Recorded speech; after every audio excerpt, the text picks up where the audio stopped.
నాయన. ఎవరు బాబు నీవు? ఎతలికి ఎగుతున్నావు? స్వామి, నేను గుడమాల గ్రామ వాస్తవుడైన దూదేకుల పీరు సాహెబ్ గారి తనయుడైన సిద్ధయ్యను. నేను కన్నెమలయపల్లిలో శ్రీ శ్రీ శ్రీ విరాట్ పోతులూరి వీర బ్రహ్మేంద్ర స్వాముల వారు ఉన్నారని మీలాంటి సాధు పుంగల వలన విని నా జన్మదింపజేసుకొనడకై వారి సన్నిధికి కూర్చున్నాను మహాత్మా. ఆహా, నాకు పట్టిన పిచ్చి నీకు కూడా పట్టినదా ఏమి నాయన?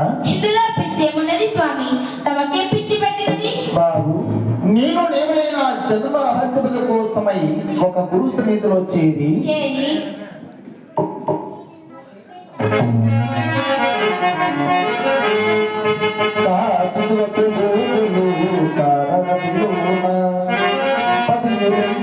ఎండలో ముదముగా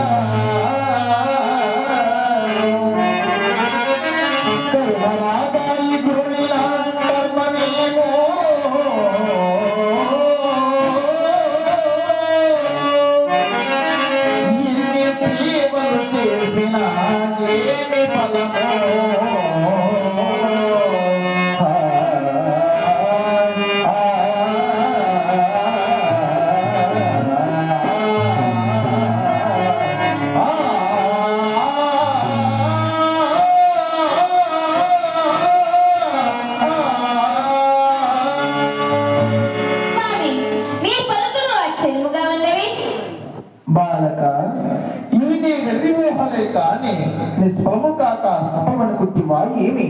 అయితే వినము, నీడైనా స్వామితో నన్ను ధన్యుండేది ప్రార్థించక సెలవిచ్చిన నాయన. నీవు గోవులు కానిటేట ఒడ్డున ఒక బట వృక్షము, అందులో మూడు కొమ్మలు కలిగి అందులో కొమ్మిటికి రాలి ఉన్నది. ఆ కొమ్ముకు ఇదిగో ఈ స్తౌయాలు కట్టి అందులో నీవు కూర్చుండి అదే కొమ్మని ఖడ్గంతో క్రమించి రమ్మనాయన. అప్పుడుగా నాని జన్మ తరింపు మార్గమును ప్రదేశించనయ్యే వింటివా నాయన. పెద్దలో తరం ఎలాగున్నదో నావలి నీ హృదయ ప్రయాసాలను గురిగాక శీఘ్రమే నీ గృహాన్ని కలిగి నీ మా తాపిత్ను ఆరాధించి నీ జన్మ తరింపు చేసుకోమ నాయన. అయితే చావుకై భయము చెంది గురువులకు ధిక్కరించిద్రా స్వామి.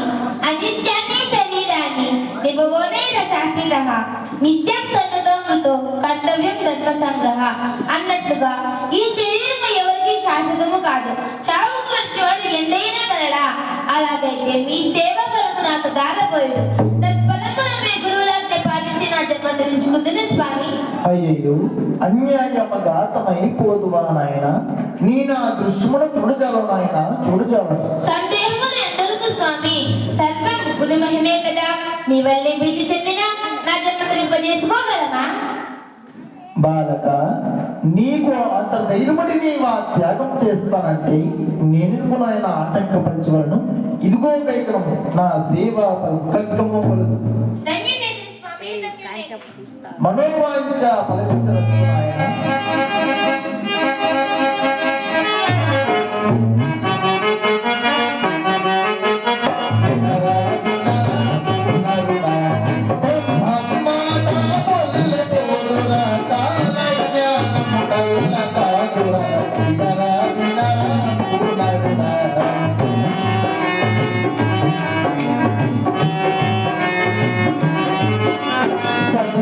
చదివా